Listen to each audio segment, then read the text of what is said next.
You're listening to The Art of the Horseman, a podcast for equestrians who know that true horsemanship goes far beyond the arena.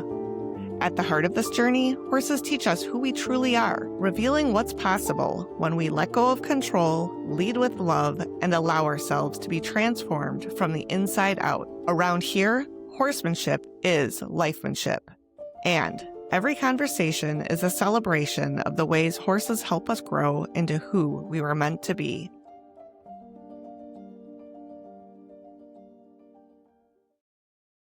So welcome, everybody. Thanks for joining in. Today, I'm really excited because I'm going to be interviewing Anna Twinney here, and she's actually coming to us from Arizona. She's in the midst of a clinic and is taking out some time in her day to get together and to do this. So welcome, Anna. Thanks for joining in. I couldn't be in a better place.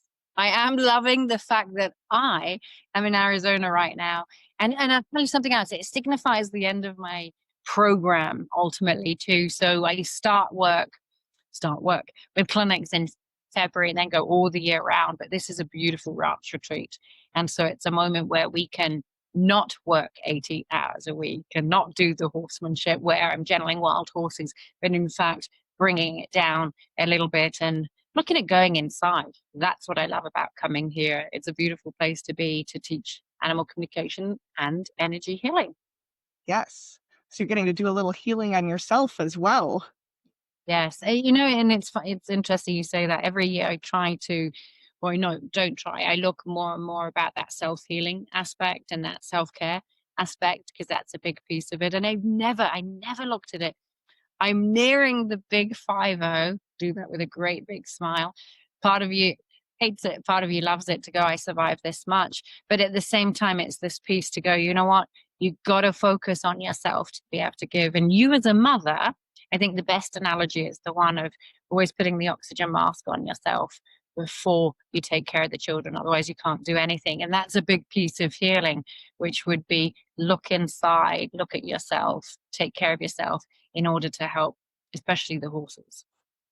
Right. To healing, yeah. To recognize it even. And as you do that, you're opening yourself up for animal communication. And one of the things that people ask, for example, when they're near a horse, let's say it's a rescue, because an awful lot of what I do, probably about 80% of what I do, will be with the rescue horses. They can't necessarily express their emotion through tears. You'll see a horse, and you got such a beautiful picture back there with the eye, where you can see sometimes a little tear. They can't express it like we can as a human, so sobbing, crying, etc. And a lot of this is about being centered in order to deliver, to be a conduit, to give back, but also allow these horses to express themselves with or through us. And to be able to do that, you do have to be centered and grounded and connected. And so these kind of retreats are really helpful because, of course, sunshine is healing, rest is healing, and being around horses can be very, very soulful at the best of times anyway. Yes. No, and I like that you bring that up, because I think it is important for us to realize that sometimes we have to check our own emotions when we're going to the horses and not expect them to be absorbing all of the energy that we might have pent up inside that might not be helpful for our horses, expecting them to take it from us. Yeah, and it's the world probably that you and I live in, that so many, if I look back in life and also the people I draw, I'm around hundreds of people per year, and you're going to draw a certain amount of similarities within people because you're that magnet. But at the same time, when you look at the diversity around the world, it's not what we're educated in. We're not necessarily educated in leaving our baggage on the outside of the round pen, or leave your baggage by the car as you're walking in. People are coming in. It's so fast. We're a quick fix society. We're dealing with so many emotions anyway, energetic shifts as well as responsibilities and workloads. And then we come, and if we're not careful, we bring, of course, ourselves to the mix when we're riding and around the horses. And so for me, the energy healing piece isn't simply or all about giving back to that horse, about a release. The healing can be that joint healing to say, you know what, we need to focus on ourselves. We need to pause and breathe before we connect. And the realization, because you took it to the horses there a little bit, would be when we're riding, we're sitting on the heart chakra. So from an energetic standpoint, and we look at the conformation of the horse and where the chakras are, just behind those withers, that's the heart chakra. That's where we're sitting. And that's the very place where all of our chakras would align, and the horses are going to pick up that energy. So no matter, even if you try to hide it or you try to fake it, they're going to feel the truth, because energetically you're connected when you're riding. And that means check in first, because you're going to have the effect. You could be the best horseman in the world, but if you're carrying a strong emotion, you're going to affect that individual. I also want to give you the other part to that, because I've heard so many horsemen say over the years, being a natural horsewoman myself, where they say not only check your emotions, but they say don't show emotion. I used to be the clinician that said that too. It's not true, and I love it that you're shaking your head, because for me that is, you pushing that emotion down is not helpful. You pretending you're not frustrated, not helpful. Trying to hide sadness, fear, concern from a horse, you're not going to. So this isn't about pushing emotions down. It's actually about checking emotions, checking in to go, okay, let me harness that emotion before I go over to that horse. And let me realize, what is my frustration? Because I need to move that out of the picture to stay clear, which all comes into not just energy healing, but energy in itself, to realize that energetic component that they, the horses, are masters at. Yes. We Yeah. learn it. Right. We lose it somehow. Somehow we lose it. And then and then we spend the rest of our life trying to get it back. Great way. That's not true. We probably scramble like that too, actually. Yeah, it is a bit like that. No, I think that's great. And I think horses definitely, when you're incongruent, they know it. Yeah. And they're very resistant to that, because they don't understand. For humans, we live that way a bit, well, way too much, right? But to the horse, it doesn't make sense why you'd be one way on the inside, but then be showing something else. Exactly it. And we're And trained, right? We're trained. We were talking about children before the interview started. We're trained from a good age, probably the moment they land on the planet, where we're saying, shh, or wait a minute, or, don't cry right now. We're all guilty of it. And so we're learning at that age to mask, put the mask on and hide behind that mask, because it's the proper, polite, correct thing to do. And so we carry that throughout our life instead of that congruency, that authenticity. And both words apply. Congruency is that alignment, and the authenticity is being true to ourselves, which, when we come to the energy healing, is a huge piece of it. Because if somebody comes in thinking about where they should be going, what they need to do tomorrow, not every horse wants the laying on of hands at that point. They're going to say, you're not present, not here. Or if somebody is really depressed, that's another mindfulness to have. And if you're utilizing your own energy with energy healing, you're pushing your energy out through your hands, you're putting a negative energy onto another. So a big piece of energy healing, and I chose the art of Reiki, largest art around the world that's actually recognized. We're looking to be a conduit. So we allow that energy to channel through, and it's not our own. And I think when people are learning the energy healing, they first learn with their own, to say, I've done Reiki all my life, but they haven't, because energy healing they might have done. And that's true. A good way to look at it for people watching, I love the hand piece, because every fingerprint is unique to the individual. And yet, if we look at the hand, everything leads up to spirit, creator, your God. And so for me, we're born with energy healing. It could be this one that you go, okay, this is the energy healing, but it has its own fingerprint. Reiki has its own fingerprint. Healing touch, vortex healing, reconnective healing, all its own fingerprint.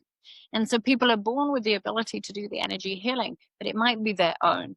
And what makes it different with Reiki, it's an attunement passed down from one master to another.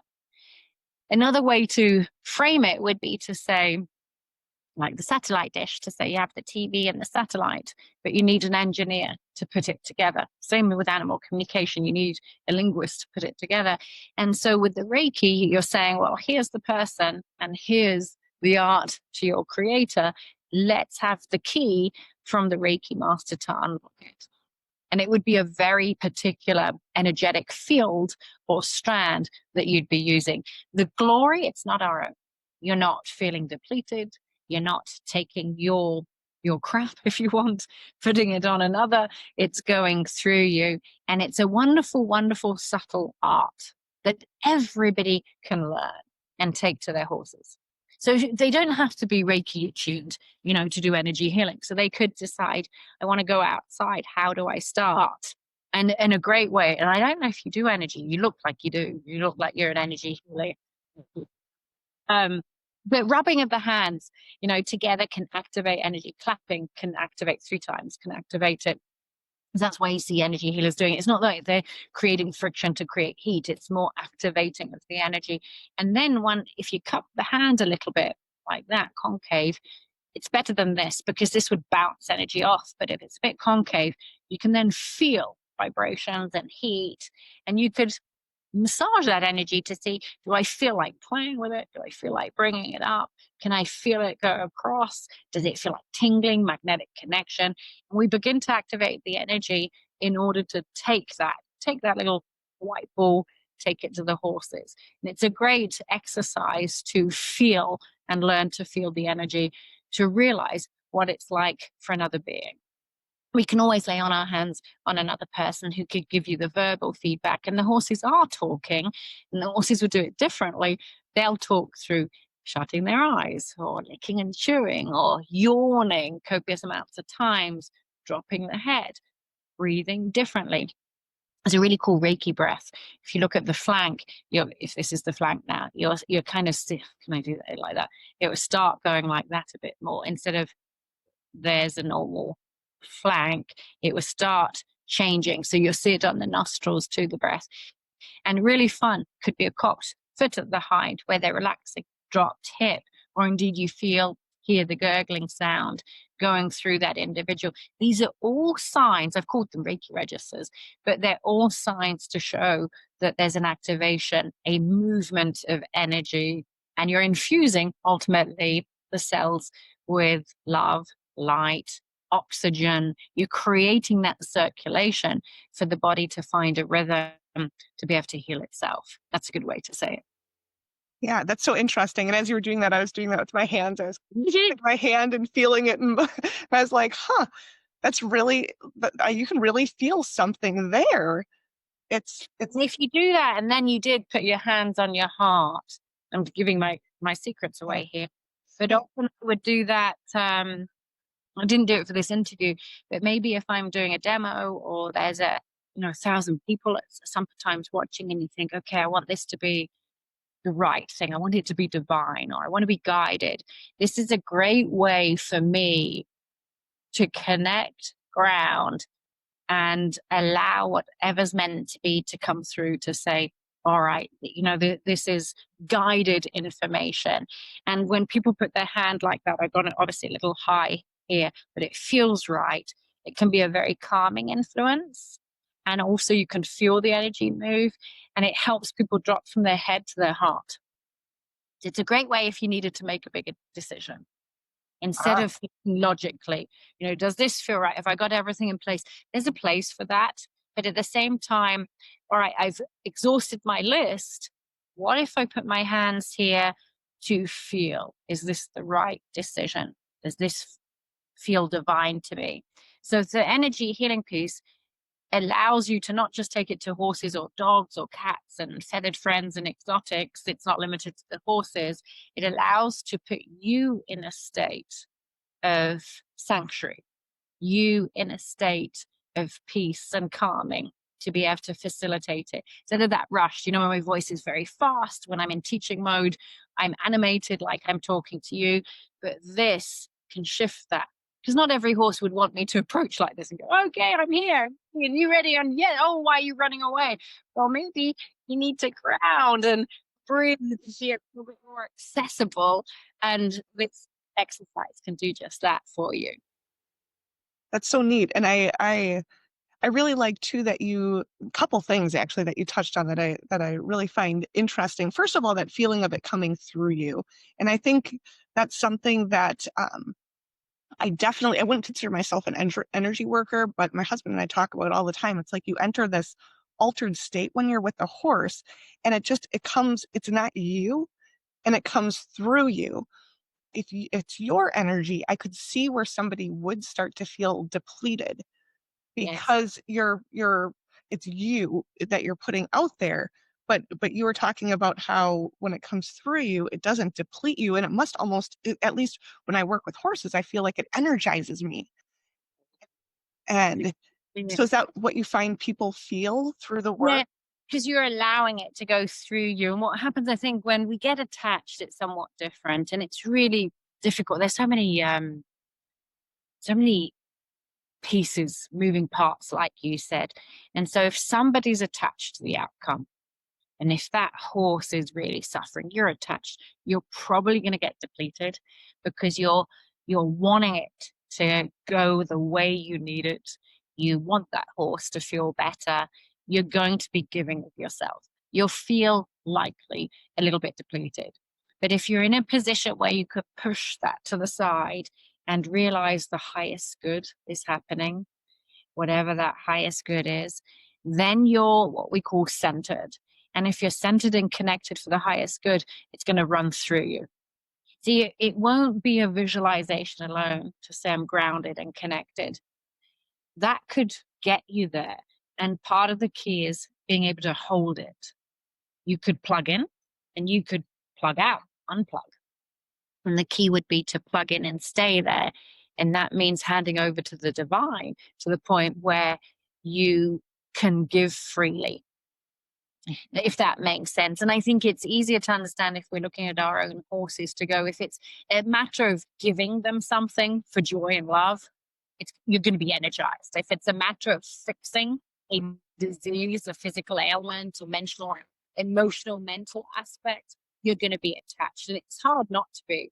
And I find with our animals, just had a pup walk by, but we're so connected to our dogs. We live with them 24/7. They know the insides and outs of our lifestyle, often soulmates. We're at that point where we only want the good, and how difficult it is to step back.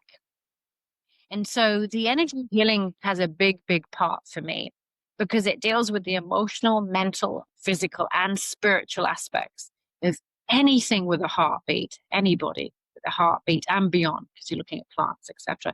But ultimately, it's not restricted. It's not a matter of, okay, I don't need energy healing because my horse is fine physically. What if he just feels good? What if it would change your relationship? You're looking for connection. You're looking for collaboration and communication. What if this is your missing link? You don't need it to fix something that's not broken, but it could be something that could enhance. What energy healing isn't, it's not just for the sick.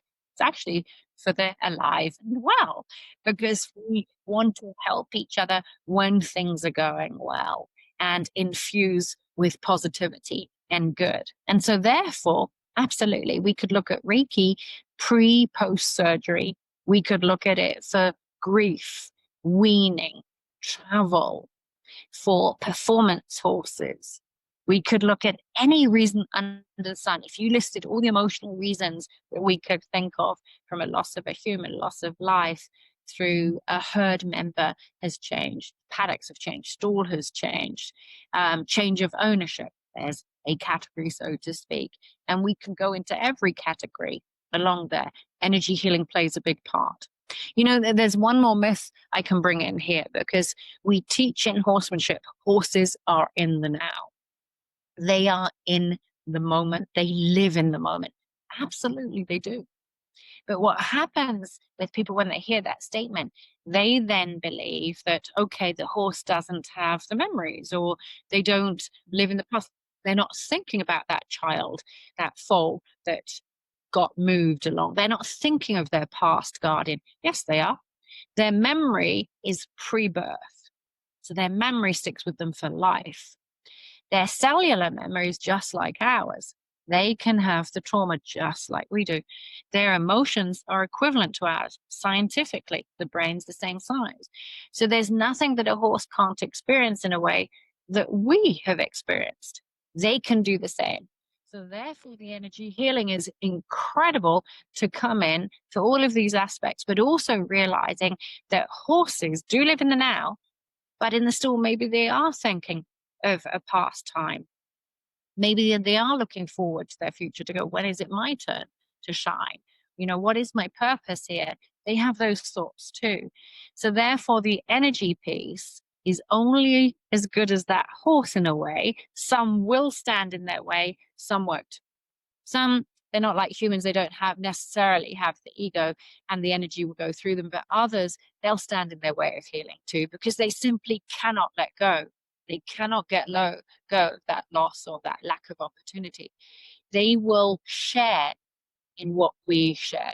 And that crosses the line for a lot of humans, because it's easier for them to compartmentalize, to say, well, actually, she doesn't realize that they only focus on survival and reproduction. No, they don't.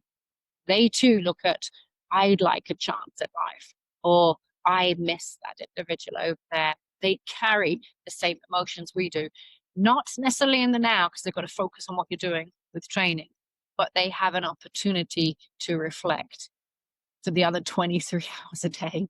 And the energy healing can come in to really be helpful.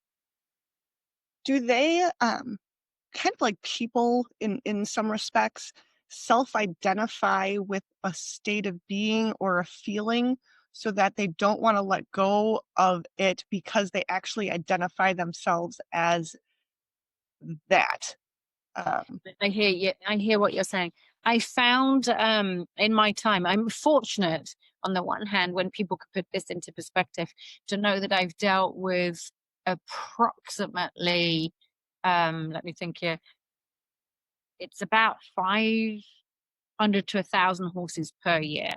So we're looking at about 10, 20,000 horses. So I've dealt with an awful lot of individuals per year with clinics and otherwise. And with that, the energy healing has played a big part in foal gentling, Mustang gentling, remedial problem solving, and animal communication, and giving back to performance horses across the gamut, from Costa Rica to Trinidad and Tobago, China, Mongolia, New Zealand, Australia, whole of Europe, Canada, everywhere. To see horses with energy healing is huge.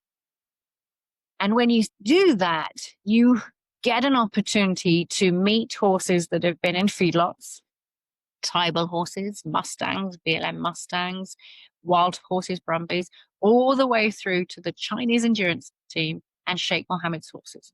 So there's the gamut, so you understand who I've dealt with. And so with that, yeah, you might have a horse not identifying himself as much, to go, he was wild, maybe he identified himself as a family member, but that's it. And then you'll get a horse to say, my bloodline is that of a racehorse. I am supposed to perform. I identify myself as my father's son, and this is my destiny. Absolutely, you'll get that too. So it's so vast. And I feel like we have that with humans too. You're going to have the ones with learned helplessness who feel that they can't get out of the ghetto or the state that they're living in. And we'll have that with horses too, to feel like, okay, this is it. I'm riding school horse, learned helplessness. I don't know how on earth to get out of this. And then you're going to get that little foal who I've had many of them that go, I belong. I have the birthright to not only exist, but to find that pot of gold at the end of the rainbow. And you will get them identifying themselves, be it through their parents, be it that they were born that way, be it that they're hearing people talk about them, the lifestyle. It comes back to this. As a natural horsewoman, you get critiqued. You actually get critiqued by everybody, because they might say you shouldn't put floating blankets on and not chemical dewormers, no shoes. I fully agree with all of that. I wouldn't put blanket on horses. And yet, what if that horse has a body score of 2? Of course, I'm going to put a blanket on the horse. Of what if that horse is used to Arizona and he's come from a barn? So I'm not going to throw him out in Colorado weather at -20 and say, sucks to be you, you're living naturally now. So I think people often look at it as a box to go, as a natural horseman, we should not be doing this. You're right. We have to bring them back to nature as much as possible. But at the same time, stop putting them in a box, because this horse lives in a 5-star hotel and he would die. So this horse needs the help. And these are things that I think we forget when we go either really far left. We forget. I don't put shoes on my horses, but if I lived in a rocky place and I was on trails, either would do the easy boots, but if they don't work and it doesn't work for your horse, you've got to accommodate accordingly. And these are all things to think about with the identification too. And the identification could be that a horse sees himself as important because he has shoes on. He sees himself as important because he has a groom. And so these are things that have to shift to go, yeah, you retired from being a cross-country eventer or a Grand Prix horse. Now what? Is your identity in that? Absolutely. Some can transition into retirement really well. I actually did an animal communication the other day for a horse who got recommended by a famous natural horseman, because we would do this, to turn him out into a field because he's retiring. What better gift could you give him than a field? Not much. But this horse comes back with, he's lost his identity. He feels discarded, put on a back burner, thrown away in this incredible pasture because he's not used to it. And so he greets his person going, what about me today? What are we doing today? And he's got kissing spine. So it's a fine dance. And his resolution was, let's at least work my body to see what I'm capable of doing. If you throw me out, I will die. My body will go into atrophy and I don't have a chance. But if we work a little, one, we connect, but two, I've got a chance. Who would have thought of that as a clinician? We don't. We go, he's got kissing spine, he needs to retire. I would say that as a clinician, unless you went out of your head, more into your heart, and went into the energetic realm to go, what feels right for this? How can we transition him correctly that he understands he's not being thrown away? Absolutely. To answer your question, their identity is in what they do, depending on the individual. That's so interesting with that horse. How wise. What a wise horse to know that and to be able to express that. I've had arthritis since I was like 6, and I know full well that if I don't use my body and I don't consistently work out and do things, I'm going to waste away and be a cripple. But if I use my body, guess what? I'm strong and I'm good. So I think that's a good message for people to hear too, because I think some people, they go down the road of, well, the horses, they just have to go to pasture because and maybe exercise is okay. Having traveled 22 years now on the road, pretty much doing horsemanship and integrating that energetic piece, everywhere I go in the last few years, it's been this thing of with the performance horse world, my clients would say, well, my horse is brought to me. I ride him, but I don't know what to do with him. Otherwise, because I've never led him or never groomed him. I've had clients where they've said, he's retired now, so he's out to pasture. While others will come back with, my horse has a physical issue, ring bone or arthritis. They're not at the end of the world. And for me, it was this thing, well, what are you doing then together? Well, I don't know what to do. And so I came up with 101 things to do with your horse. And it's a collection of everything that I do. And it's so funny. Came up with it before even designing 101 things to go, shit, I better find 101 things down. It comes really easy. You'd be amazed how easy it comes, because by the time I put a little bit of trick training in, and the trick training would mean what benefits. It's always about benefit. What benefit is there to the horse? I personally don't want to train them to sit necessarily, but ground time, great trick training. Or I did it with my Spanish Mustang, trained him when you hold the tail a little bit, he backs up. Fantastic thing. I never knew why I did it till he was in the trailer, and I can cue him to come out that way. the great trick, you know? And so we put together this 101 things, and it has tricks and energy healing and telepathy and intuitive riding and hiking with horses, whatever you want. It applies to everybody. So if somebody says, my therapeutic riding horse looks like he's got a glazed eye, or the horse that goes round and round in the ring, the one that had a hard life, what can we do with them? There's so many things to do with them. We're just not educated on it. And I feel like that's where it all comes together to say, what am I giving my horse today? How am I serving my horse? We're a society that looks at what can the horse do for me? And, I was at a place the other day, and it's heartbreaking because I feel that there's so much to words. You've chosen your words so wisely. And I was there, and this horse had charged somebody, and the charge was getting worse. He meant it. He bounced a bit. His ears went back. That mouth went open. He lunged forward, and I had noticed it. And then I was called outside to support. And I said to the woman, "Can you tell me exactly what happened?" And she was a different trainer. She didn't expect me to show up. I'd been asked to come. She rolled her eyes. And I said, no, I really need to know. Well, I didn't do anything. I said, well, you did something. You triggered him somewhere, because otherwise he wouldn't do this. What did you do? Well, I didn't do anything. I just went forward. I said, tell me exactly what you did. Did you get in front of him or behind him? Did you get large? Did you have something in your hand? What triggered him? So I got to the bottom of his trigger, and I knew his trigger was front on as he tried to get to the rear. And bottom line, he'd been whip trained. Commonality within natural horsemanship. Back the butt, face up. Most horses will face up, not a problem. A few become aggressive because they get frightened.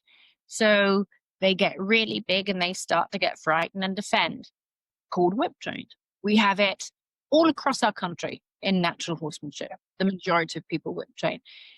It works when they're compliant. When they speak back or are highly sensitive, it will not work. But here's why I'm sharing this story. She said to me, get triggered on it. She looks right at me and say, so he's not usable anymore then? Should have seen that's my trigger. When usable, I said, it's not about effing usable, is it? I think I did say that. And she's looking at me and I said, for me, it's about the fact that this poor guy's just gone into PTSD. We have just triggered a memory we caused as humans, and now he's not usable. Let's figure out how we can help him through this to make sure he doesn't feel the need to do it. Totally different perspective from my end. And so that's the key here is, how do we see these horses? Are we looking at usable, or could we look at what can I give back to you today? You have served in this program for years. Obviously, you're burnt out because you feel the need now to say stop. You weren't heard on your stop, so now you're charging. Now you're deemed dangerous and somebody wants to throw you away because you're not usable. And I'm looking at it to go, no, this kid is safe. You triggered him. Let's look at redesigning the program for him and what can we do about that? So I designed a lot of this around them. How can I help you? How can I serve you? What can we do together that doesn't necessarily include riding? Yes, there's riding in there. There's a few 10, 15 things to do if you're in the saddle. But a lot of this was about being creative to say it's about connection.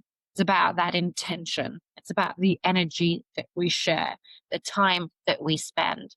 It's about how we do anything is how we do everything.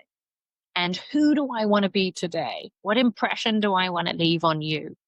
And so that's why I came up with the 101 things, like you came up with your program to go, how can I best serve? Not just the people, because I'm going to bring a ton of clinicians together serving people so they can pick and choose from the clinicians. But you're also saying, here's about giving back. We're going to find clinicians that are looking at gentle ways. We're looking at people that are exploring positive, negative reinforcement. And we're looking about giving back. And that is really my mission statement. And my life's work is getting gentler, gentler, gentler. And how can we listen to the horse? What does listening mean is my point. And listening means going inside, looking at intention, feeling energy, sharing energy, and not waiting till that horse has to yell by pinning his ears, stomping his hoof, kicking you. And that would be yelling. And when the students, my students sometimes too, doesn't matter, across the world, they go, he did that for no reason. Or it might be, he's not allowed to tell me that way. He can't tell me through bucking. How's he meant to tell you then? Because I can guarantee you, before he barked, he told you 20 other ways. Most likely. Because there are horses that are exceedingly smart. But what if it was the saddle fit or the bit or the hooves or the riding or the energy or the turnout or the mate? What was the cause? One, there's never no reason. There's always a reason. We have to identify it. But two, we're also looking at if we didn't catch that whisper, they have to raise that bar. They cannot tell us about pain any other clearer way than by going higher. And I can guarantee you, before he barked, he told you 20 other ways. Most likely. Because there are horses that are exceedingly smart. But what if it was the saddle fit or the bit or the hooves or the riding or the energy or the turnout or the mate? What was the cause? One, there's never no reason. There's always a reason. We have to identify it. But two, we're also looking at if we didn't catch that whisper, they have to raise that bar.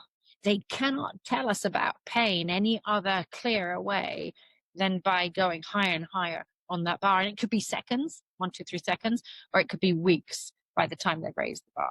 And this comes still back to the energy healing to go and say, you know what, we could find different chakras that are blocked. We've got a great, I think I sent it to you, great chakra banner that we created, and that 20 odd years of working together there. But if you look at it, the closed chakras, so let's focus in on one here, the sacral chakra. So it's chakra number 2. I have to think backwards because I start the chakra clearings on the head going back out of respect and safety. Although chakra number 1's the root, it wouldn't be safe to start there. You don't want to put your hands on a butt. You want to really start on the head. So chakra number 2 is the orange one, the sacral one. And it relates to personal power as well as relationships. And so if you think of racehorses, you'll see a divot just there. Just by the back, a racehorse's back will come down. There will be a tad of a divot. And we could say that's confirmation, which it's not thoroughbred. It's the relationship. And bless them, they never had that deep relationship with anybody. They never had the one person. They're commodities. That piece back there actually divides their grounding from the spiritual aspect. There's a break there. So putting hands on there can help them reconnect and align. But it also goes back to say, I feel for you just here. What comes with that? You'd start looking at behavioral issues. I shut down, not wanting to be caught, sidestepping off the mountain block, anything that says, hey, I'm not connected. And so with it, not only are high percentage of animals or horses in pain, but we're looking at emotional, mental, physical blockages, which could manifest in disease and pain that we could help them move through. We're not in a position to move all of our issues through. They're not in a position to move all of theirs through without the support, either chiropractic, massage, energy healing. All of it comes back to that. And, there might be a lot of people out there thinking, well, boy, I'm no energy healer. I don't know anything about Reiki or chakras or any of this. So how do you encourage people? Obviously, your program, the 101 Ways, is really helpful because it's going to help open doors. But what are some ways that people can start exploring this a bit further? There's so many ways. And the first is not to deny it, to realize that you don't have to be attuned or seek a modality. You have it inside. And the way you connect, I did the hands on the heart. And the truth is that what you're doing is you're going into a place of love. That's what you're doing. And the place of love, wherever you find it. I've had clients that are Christians, Christianity, fundamental Christians, not normally a lot of fundamentals because of belief patterns. But at the same time, it doesn't matter of the religion, generally speaking. But if somebody's not religious, they struggle at first to go, they don't connect with spirit, the being creator. Then you've got to figure out where you do connect with love. So for everybody, you're looking at, do you connect with spirit? Do you connect with your God, your creator? Does it come from within? Does it come from your ancestors? So when you put your hands on your heart, it's about connecting to love. And then you put your hands on your heart, you put your hands on your horse. And with that, it's the energy that's flowing, and the energy is love, one of unconditional love. You can, of course, have mantras of returning the individual back to perfection, or seeing the light connect within the body, sending the love inside. These are all ways to help, and that alone is enough. I can't remember exactly all the segments that I sent through for you guys, but there's a great one, and hopefully we did it, which was the heart-to-heart connection. And I coined it 2 ways. One was heart-to-heart, because it's our heart to their heart behind the shoulder, but it's also heart, this heart chakra to this heart chakra. So behind the withers and in between the 2 point of shoulders. And that heart-to-heart connection is an incredible way to begin energy healing. It changes behavior, moods, outlooks, physical, everything. You could have that miracle with that one heart-to-heart. And you put your hands there. Now, here's a big key to it. We put the hand at the bottom of the withers. That one's a given and quite easy because you come in on the left side, the near side. This hand at first would go on the brachial chakra. And the brachial chakra is the scapula. And it's a key chakra. And it's a really cool chakra because it's non-invasive. So you have one hand here, and you run energy. And the reason you run energy is so that they begin to feel your energy. They get comfy with it. Their heart opens. You lull them into safety. Their eyes shut. You see the Reiki registers. And then this hand asks permission to go to the front. And it asks because by the time you do heart to heart, you're opening the heart. And if that individual's guarded, they might say, hold on, I'm not quite ready. I can't quite let go. Or I don't know you. We need to get to know each other more. Or no, don't need that opening. So there could be a no. So the way you move the hand at the speed, so what it is, and it's not just move or fast, it's moving at a speed where that horse could shoot you look to say, please don't, or don't do that. They might say, please, and they might say, don't. And so then you stop and go, okay, I won't do that. I'll wait a little longer, see if you're in a better place to ask you again. And I found if you ask 2-3 times, that's enough, because then they get really obnoxious or they get pissed off that they've said no 3 times and they might bite. But you're not trying to force it. You're trying to say, run the energy. If it feels good to you, I'll move my hand. And the reason it's a great place to go there, because it's the heart. And the heart gets guarded. And over time, depending on what's happened to them, they'll have a greater heart wall and a greater guardedness to them. And we're saying, you know what? Let's see if we can break down that wall so that you can allow love to come back in. And with that, they no longer live in a place of fear, but they come to a place of love. And that changes demeanors and outlooks and perspectives. And it's really neat. Some of the horses that have been glazed where they look like that a little, suddenly you'll see a spark, or a horse that's been really lame might have a burst of energy. Horses pinning their ears at humans might even stop, and instead they're smiling. So you have all these instant gratifications and these instant results through that energy healing. I've had a mule when I first moved to Colorado, couldn't be caught. Did 1 love lessons, changed her. She could be caught from that day onwards. So there's really cool things that you don't even have to do horsemanship. You see, on this horsemanship channel, somebody might say, well, the mule doesn't want to be caught. Let's move his feet, or, let's use food as reward. Do love lessons. Maybe they've been crying out to connect and they've never had that one human, and that would change everything. You don't need to do horsemanship because you're sharing space and sharing energy instead. That's so neat. It's really bringing it back to where the horse is actually coming from, and taking from human existence world and going to the horse and seeing them for what they really are as an energetic being. And that's actually what we are too. But we kind of talked about in the beginning, we lose it, which is really sad, but it allows us to then, we heal the horse and find that energy, but then the horse helps heal us and we find our own energy. Tell us a little bit about the chakras and how when we're riding, I thought this was so intriguing, but all of our chakras are lined up over their heart chakra. Tell us a little bit about that and how that influences. It comes back to, I think, to what you said, and I think you actually said it best because you mentioned the congruency and the authenticity.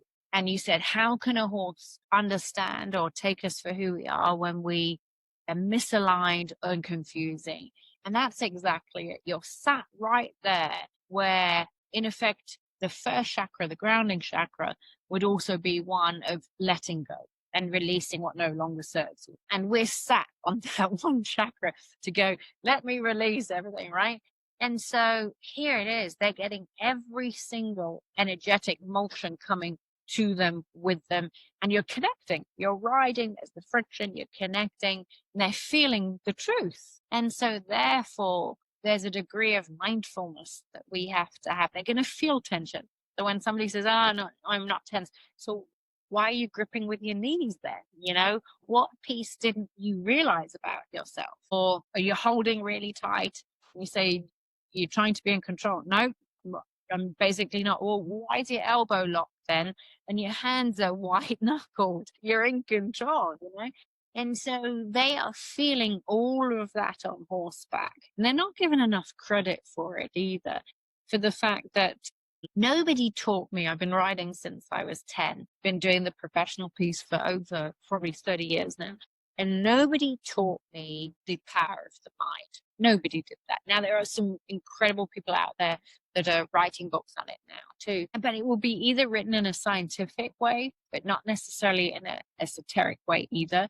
And there's also a balance there to be had to realize your energy, your intention will come through upon approach. Your energy fields are coming together. The horse's energy field is maybe 10, 15 times larger than ours. So it could be the same size as a soccer pitch, you know? So as we walk into that, they've felt your true intention and they know what you're about. They know who you are. They know what you're thinking. So it doesn't even take you to get on their horse's back for them to know what you're going through in that day. And we are used to hiding behind the mask, and not everybody's intuitive enough or even cares nowadays that they're looking into another person's eyes to go, are you okay? Just hide. You know, maybe you ignore their eyes or their smile, but everybody can wear the emotion behind those eyes. And it's a matter of whether or not we wish to look deeper. Well, the horse is already looking deeper. So they are already there. We don't have to sit on the back. And I find it so fascinating on every level. We're going into horsemanship a little bit here. The horse has to ignore it all, and then they get in trouble. So when you're really thinking, I wish you wouldn't canter, I'm shit scared, but bleep scared. And then when he doesn't, I saw this on RFD TV at one point, where the rider was so imbalanced and concerned that the instructor was saying, kicking him, don't let him get away with it. What the hell? You're imbalanced and your mind is saying, I'm not ready to do this. The horse is feeling the imbalance in your mind, but getting in trouble for listening to what you're saying. That challenge for me. Harder, you know, the more you're awakened and the more you see things and you see through their eyes, it doesn't necessarily get easier. They're having to ignore what your eyes are saying, what you're saying with your thoughts, what you're saying through your movements. So you can really break it down to, what are the eyes saying? What are your movements saying? What's your intention saying? Your energy saying? What are your thoughts saying? So if you want, there's 5 places that these horses are picking up authenticity, congruency, alignment, communication. They're told to ignore all 5. And if they don't, they get pulled in the mouth, you know, harshly beaten to the point, because they're reading the human and they're masters at it. And I guess all of this comes back to the fact that, yes, we can look at energy healing, which was the whole point of what I submitted, but it actually goes way beyond that into the energetic connection. Yeah, it's really too bad, and it's so commonplace, and it is so sad, because they are such amazingly intuitive, soulful, energetic beings, and to snuff that flame out, and you see it in checked out horse after checked out horse after checked out horse, and they all express it differently. You know, some of them express it outwardly, many go within, and it's the ones that go within that are often deemed, you know, wonderful, bomb-proof, this, that, and the other. And so then people start to think that these are the actual things that we're going for and striving for.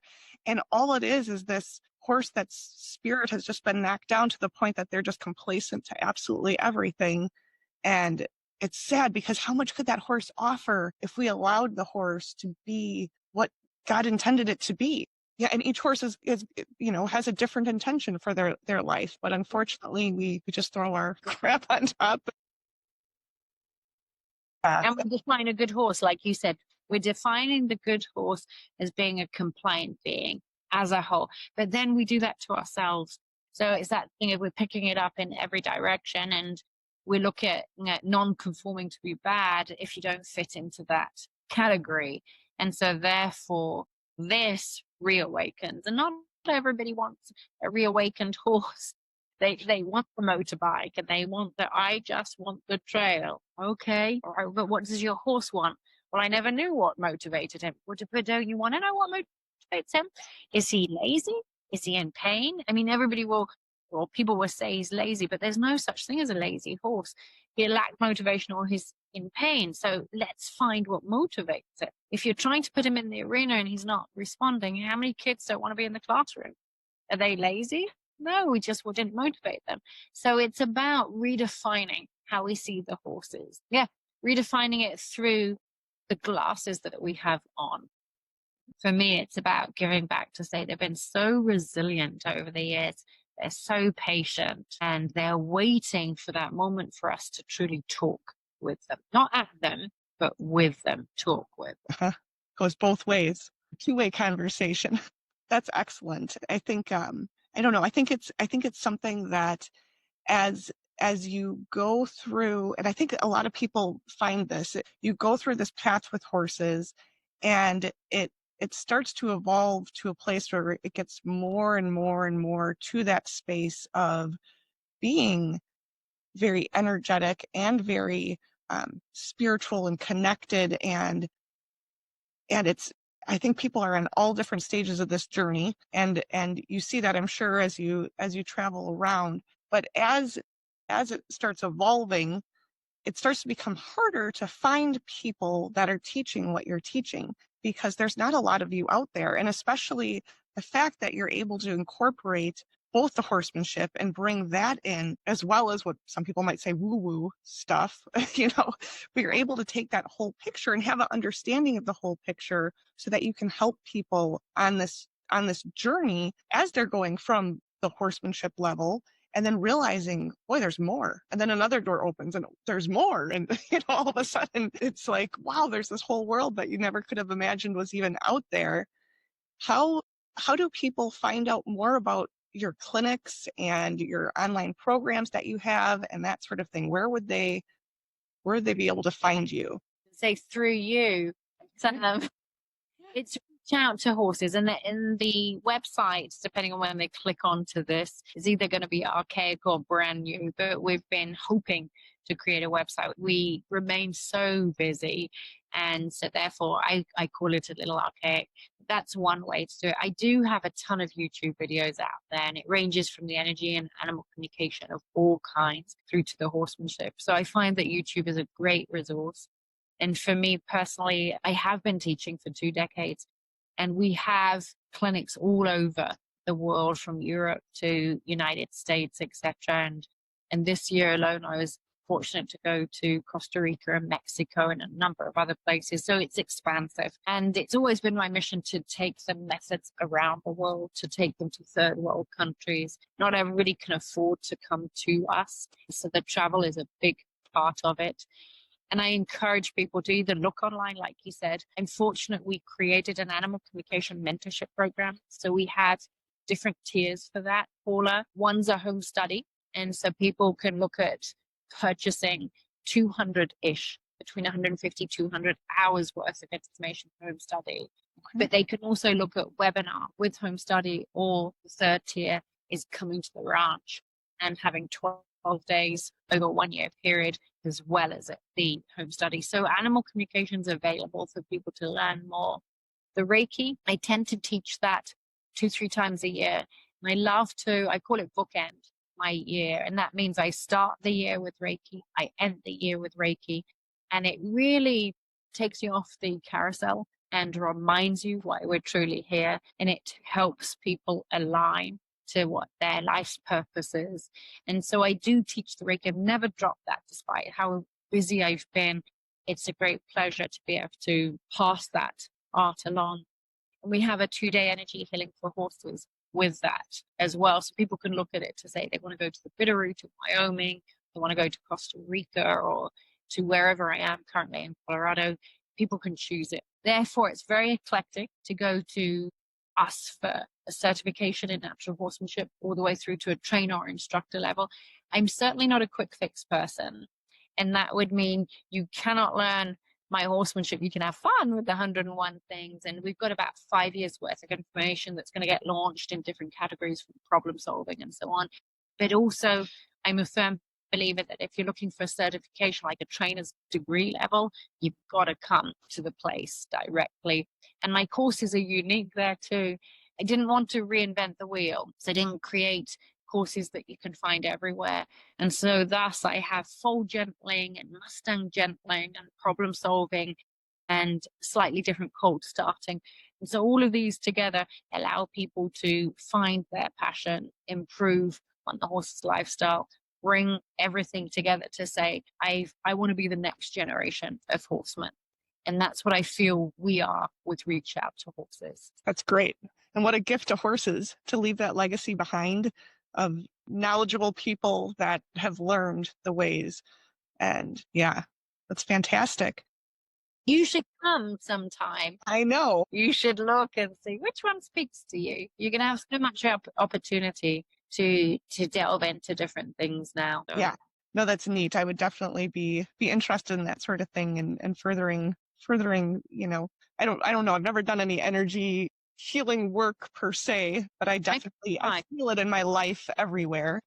So I'm surprised you haven't, because I feel like even if you feel it in your life, there's something that you might harness or confirmation that you might benefit from, and guidance that could put you in the direction that I think you should be on. Because there's nothing stopping you if it's part of who you are. And I think it would be grand to explore it a little bit. Well, thank you for that. Yeah, that see, and sometimes you need little pushes like that, don't you?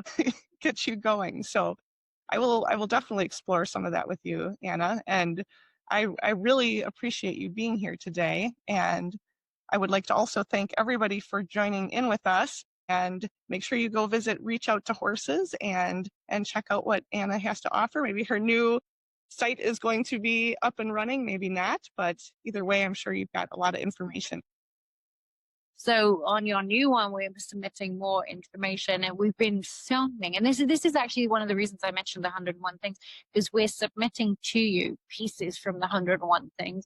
So people that have been listening to me sending it, that would be my next submission for your next program, would be to figure out if we want to continue on the energy healing vein and pull some pieces from that. Or if we're looking at animal communication, pull some pieces from that. But that would be your first step on the ladder when people are joining your piece, to then say, actually, I like this, and come on board with the 101 things to do. It would be a segue. Great. So yes, so for those of you attending the fair, make sure you check out her presentations. And if you have purchased the last fair, you can see the presentations that have the Reiki and the energy work and have some information on the chakras and all of that. So yes, so check it out. And we do, I could go on and on. We have the chakra banner, we have pendulums, we have 14 handmade, designed in the United States, animal totem pendulums. And so there's the Reiki DVD, there's the chakra banner, there's the totems, there's animal communication DVDs. There's really a whole eclectic piece that people could start that career or start to really look at their passion in greater detail, which is really neat too. To a one-stop location, Paula. That's all right. That's awesome. It's my pleasure to talk to you today. Thank you for inviting me on the interview. And I wish you all the best with your vision, because it's a beautiful vision. And you've got some wonderful people that are joining you on the webinars too. So it'd be lovely to see the finished piece. Yes. Well, you're welcome. And thank you. Thanks for riding along with us. If you're finding these conversations meaningful, leave us a quick review and help bring more of this work into the world. If you'd like to take it deeper, head on over to becauseofthehorse.net. Grab a ticket to our free online horse fair, or check out our other learning paths and resources. Because of the Horse, I believe in better people, better horses, and a better world.